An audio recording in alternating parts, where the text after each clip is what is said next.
Hello guys, welcome back to Glossy Dreams by Jo. So നമ്മളിന്ന് ഭയങ്കര happy ആയിട്ടുള്ള ദിവസം കേട്ടോ. നമ്മൾ നമ്മുടെ ഫസ്റ്റ് ഓർഡർ ചെയ്യാൻ പോവാം. ഇനി എങ്ങനെ എനിക്ക് ഈ ഓർഡർ കിട്ടിയെന്ന് പറയാം. ഞാൻ എൻ്റെ കുറച്ച് റെസിൻ വർക്കുകളൊക്കെ ആഡ് ചെയ്തിട്ട് ഫേസ്ബുക്ക് മാർക്കറ്റ് പ്ലേസിൽ ഒരു പ്രൊഫൈൽ ഉണ്ടാക്കിയിട്ടിട്ടുണ്ടായിരുന്നു. അത് ആക്ച്വലി ഈ പ്രൊഫൈൽ ക്രിയേറ്റ് ചെയ്തിട്ട് കുറേ നാളായി. പക്ഷേ എനിക്ക് ആരും മെസ്സേജൊന്നും അയക്കാറില്ല, ക്ലിക്സും കിട്ടാറില്ല. നമ്മൾ പിന്നെ അതങ്ങനെ നോക്കാറില്ലായിരുന്നു കേട്ടോ, കാരണം അതിനുള്ള ടൈം നമുക്കില്ല. പെട്ടെന്നൊരു ദിവസം ഒരാൾ എനിക്ക് മെസ്സേജ് അയച്ചു. ഒരു ലേഡിയാണ്. ആളിങ്ങനെ തിരിച്ചും മറിച്ചും കാര്യങ്ങളൊക്കെ ചോദിച്ച് കീ ചെയിൻ, പെൻഡൻസ് എല്ലാം ചോദിച്ചൊക്കെ ഇരുന്നു. പക്ഷെ ആൾ ഓർഡർ എനിക്ക് തന്നില്ല. ഞാനാണെന്നുണ്ടെങ്കിൽ 2-3 ദിവസം ആളുടെ മെസ്സേജിന് വേണ്ടി ഒന്ന് വെയിറ്റ് ചെയ്തിരുന്നു. അത് കഴിഞ്ഞ് 2 വീക്സ് കഴിഞ്ഞപ്പോൾ അടുത്തൊരാൾ മെസ്സേജ് അയക്കുന്നു. ഒരു റെസിൻ കീ ചെയിൻ ചോദിച്ചിട്ടായിരുന്നു. ലെറ്റർ പി വേണമെന്നാണ് പറഞ്ഞത്. ആക്ച്വലി എൻ്റെ പ്രൊഫൈലിൽ ഒരു ട്രാൻസ്പെറൻറ്റ് റെസിൻ്റെ കൂടെ ഗോൾഡൻ സ്റ്റാർ ഇട്ടിട്ട് ഒരു കീ ചെയിൻ ഉണ്ടായിരുന്നു. അത് വേണമെന്നാണ് എന്നോട് ആക്ച്വലി പറഞ്ഞത്. പക്ഷേ കറണ്ട് മൊമെൻറ്റിൽ എൻ്റെ ഗോൾഡ് സ്റ്റാർ ഇല്ലാത്തതുകൊണ്ട് ഞാൻ ആളോട് പറഞ്ഞു, ഞാൻ ഗോൾഡൻ ഫ്ലേക്സ് വെച്ചിട്ട് ചെയ്യാം, അത് ഓക്കെ ആണോ എന്ന്. അപ്പോൾ ആൾ പറഞ്ഞു ഓക്കെ. ഈ ഫേസ്ബുക്ക് മാർക്കറ്റ് പ്ലേസിന് ഒരു പ്രത്യേകതയുണ്ട്. കുറേ ആളുകൾ വന്നിട്ട് നമ്മുടെ അടുത്ത് ഇൻഫോർമേഷനൊക്കെ ചോദിച്ച്, റേറ്റൊക്കെ ചോദിച്ച് നമുക്ക് പ്രതീക്ഷകൾ തന്നിട്ട് ഒരൊറ്റ പോക്കം അങ്ങോട്ട് പോവും. എല്ലാവർക്കും ഉള്ള അനുഭവം അത് തന്നെയാണെന്ന് തോന്നണേ. ഈ രണ്ടാമത്തെ എൻക്വയറി വന്നപ്പോഴും ഞാൻ വിചാരിച്ചത് അങ്ങനെയൊക്കെ തന്നെയായിരിക്കുന്ന. ആദ്യം അത്ര കാര്യമൊക്കെ എടുത്തില്ല. നമ്മൾ ജോലിക്കൊക്കെ പോയി തിരിച്ചു വന്നു കഴിഞ്ഞപ്പോൾ ആൾ വീണ്ടും എൻ്റെ മെസ്സേജിന് റിപ്ലൈ തന്നിട്ടുണ്ട്. ഇപ്പോൾ പുള്ളിക്കാരൻ ജെന്യുവനാണെന്ന് തോന്നി. ലെറ്റർ എങ്ങനെ വേണം, ഏത് കളർ വേണം, എങ്ങനെയായിരിക്കണം എന്നൊക്കെ ചോദിച്ചറിഞ്ഞിട്ട് ഞാൻ വർക്ക് സ്റ്റാർട്ട് ചെയ്തു കേട്ടോ.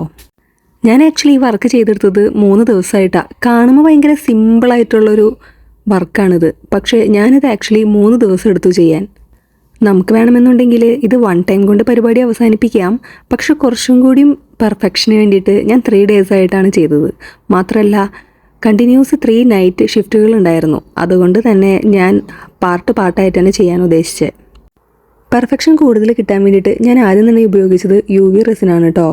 UV റെസിൻ യൂസ് ചെയ്ത് ലെറ്റർ പിക്ക് ഒരു ബേസ് തന്നെ ക്രിയേറ്റ് ചെയ്തെടുത്തു. UV റെസിൻ UV ലൈറ്റിൽ ഡ്രൈ ഔട്ട് ആവണ കാരണം അത് പെട്ടെന്ന് തന്നെ ചെയ്തു തീർത്തു. ഗോൾഡ് ഫ്ലെക്സ് എപ്പോക്സി റെസിനിൽ മിക്സ് ചെയ്തുകൊണ്ട് ലെറ്റർ പിയുടെ ഹാഫ് പോർഷൻ നമ്മൾ സെറ്റ് ചെയ്തെടുത്തു. ഇനി ഞാനൊരു റെസിൻ ട്രിക്ക് പറഞ്ഞുതരാം. സാധാരണ നമ്മൾ റെസിൻ മിക്സ് ചെയ്തതിന് ശേഷം അപ്പോൾ തന്നെ അത് വർക്കിന് വേണ്ടി ഉപയോഗിക്കുമ്പോൾ പെട്ടെന്ന് പടർന്നു പോകാറുണ്ട്. നമ്മൾ വിചാരിക്കാത്തോടത്ത് റെസിൻ പോയിക്കൊണ്ടേയിരിക്കും. അപ്പോൾ നമ്മുടെ വർക്ക് ഇംപെർഫെക്റ്റ് ആയിപ്പോവും. അങ്ങനെ വരാതിരിക്കാൻ ഒരു ഐഡിയ ഉണ്ട്. നമ്മൾ എപ്പോക്സി മിക്സ് ചെയ്തതിന് ശേഷം കുറച്ച് നേരം അവിടെ റെസ്റ്റ് ചെയ്യാൻ വയ്ക്കുക. കൂടുതൽ വാട്ടറി അല്ലാത്ത എന്നാൽ ഒരു ഹണിയുടെയൊക്കെ ഒരു ടെക്സ്ചറിൽ അതെത്തും. ആ സമയത്ത് നമ്മൾ ഗോൾഡ് ഫ്ലെക്സ് മിക്സ് ചെയ്യുക. ഗോൾഡ് ഫ്ലെക്സ് മിക്സ് ചെയ്തതിന് ശേഷം നമ്മൾ ഹാഫ് പോർഷനിലോട്ട് ഒഴിച്ചു കൊടുക്കുകയാണ് ചെയ്യുന്നത്. അത് ഒന്ന് സെറ്റായതിന് ശേഷം, സെറ്റാവാന്ന് വെച്ചാൽ നമ്മൾ ആ ഗോൾഡ് ഫ്ലെക്സ് മൂവ് ചെയ്യാനുള്ള ചാൻസ് ഉണ്ട്. അപ്പോൾ നമ്മൾ മാക്സിമം അത് ഒരു ടൂൾ യൂസ് ചെയ്തിട്ട് കറക്റ്റ് പൊസിഷനിൽ തന്നെ നിർത്തുക. ഇനി ഞാൻ UV റെസിൻ യൂസ് ചെയ്ത് ബേസ് സെറ്റ് ചെയ്തതിൻ്റെ ഉദ്ദേശം തന്നെ ഈ ഗോൾഡ് ഫ്ലെക്സ് അധികം മൂവ് ചെയ്യാതിരിക്കാൻ വേണ്ടിയിട്ടാട്ടോ. ഓരോ റെസിൻ ആർട്ടിസ്റ്റുകൾക്കും അവരവരുടേതായ രീതികളുണ്ട്. അത് നമ്മൾ ഓരോന്ന് എക്സ്പീരിയൻസ് ചെയ്യുമ്പോൾ നമ്മൾ ചെയ്തു തുടങ്ങുന്ന ഓരോ കാര്യങ്ങളാണ്.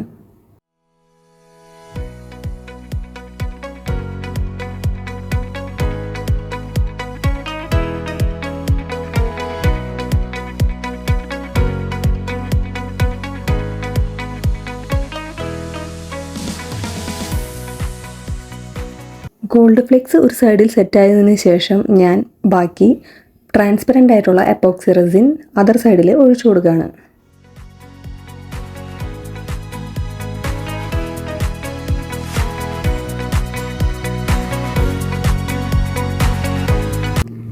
ഈ ഗോൾഡ് ഫ്ലെക്സ് മൂവ് ചെയ്ത് അധികം ബുദ്ധിമുട്ടുണ്ടാവാതിരിക്കാൻ വേണ്ടിയിട്ടാണ് ഞാനിപ്പോൾ 3rd പാർട്ടായിട്ട് അടുത്ത റെസിൻ ഒഴിക്കുന്നത് കേട്ടോ. ഇത് വെരി നെക്സ്റ്റ് ഡേ ആണ്.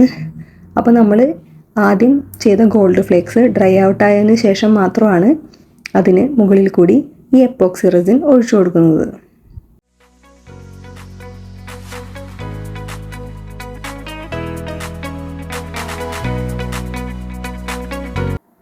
ഇനി ലാസ്റ്റ് ഡേ നമ്മൾ ഈ ഹാൻഡ് റീൽ സെറ്റ് ചെയ്യാം കേട്ടോ. എൻ്റെ ഇതിൻ്റെ ഡ്രിൽ ബിറ്റ്സുകളുണ്ട്. അപ്പോൾ നമ്മുടെ അപ്രോപ്രിയേറ്റ് ആയിട്ടുള്ളൊരു ഡ്രിൽ ബിറ്റ് നോക്കി വേണം തിരഞ്ഞെടുക്കാൻ.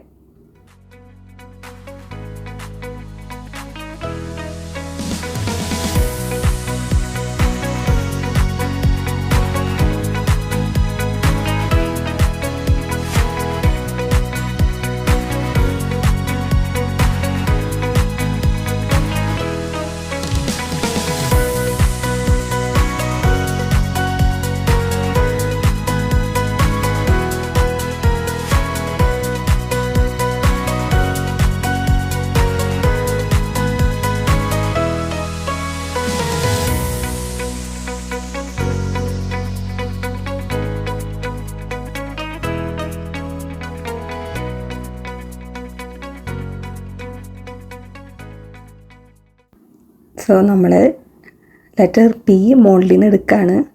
സോ സകല ഈശ്വരന്മാരെയും വിളിച്ചിട്ടാണ് നമ്മളിത് എടുക്കുന്നത് കേട്ടോ പുറത്തേക്ക്.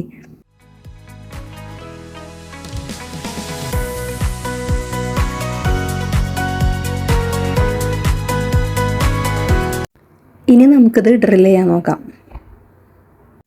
അതിനു മുൻപ് അതിനുള്ള ഇംപെർഫെക്ഷൻസൊക്കെ നമുക്ക് കട്ട് ചെയ്ത് കളയണം, അതേപോലെ ഫയൽ ചെയ്തെടുക്കും വേണം.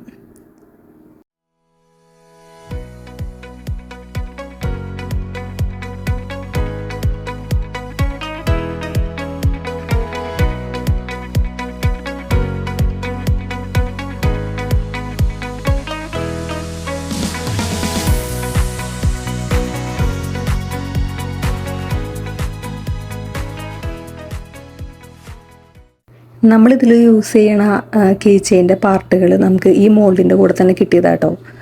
സോ സാധാരണ ഞാൻ ചെയ്യാറുള്ള കീ ചെയിനുകളിൽ ഡയറക്റ്റ് ഒരു റിങ് പോലെയുള്ള സാധനം ഇടാറാണ് പതിവ്. പക്ഷേ ഇതിൽ ഇങ്ങനൊരു സാധനം അവൈലബിൾ ആണ്. ഇതിൻ്റെ പേരെന്താണെന്ന് എനിക്കറിയില്ല. അപ്പോൾ നമ്മളത് ഡ്രിൽ ചെയ്ത് കയറ്റാണ്.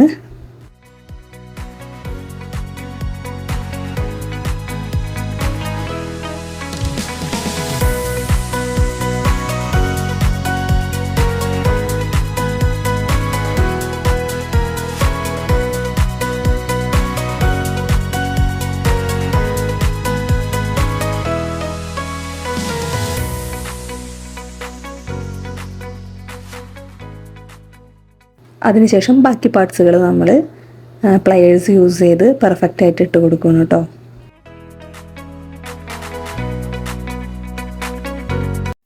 ഞാൻ ഈ വീഡിയോ അപ്ലോഡ് ചെയ്യുമ്പോൾ ഓൾറെഡി കസ്റ്റമർ വന്ന് ഐറ്റം പിക്ക് ചെയ്തായിരുന്നു കേട്ടോ.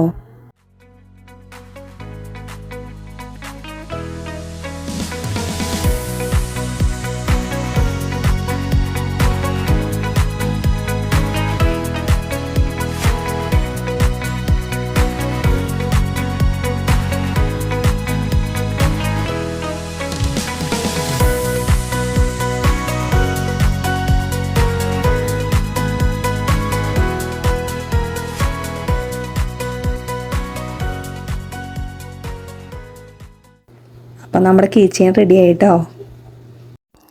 വീഡിയോ ഇഷ്ടപ്പെട്ടിട്ടുണ്ടെങ്കിൽ ഫോളോ ചെയ്യാൻ മറക്കല്ലേ.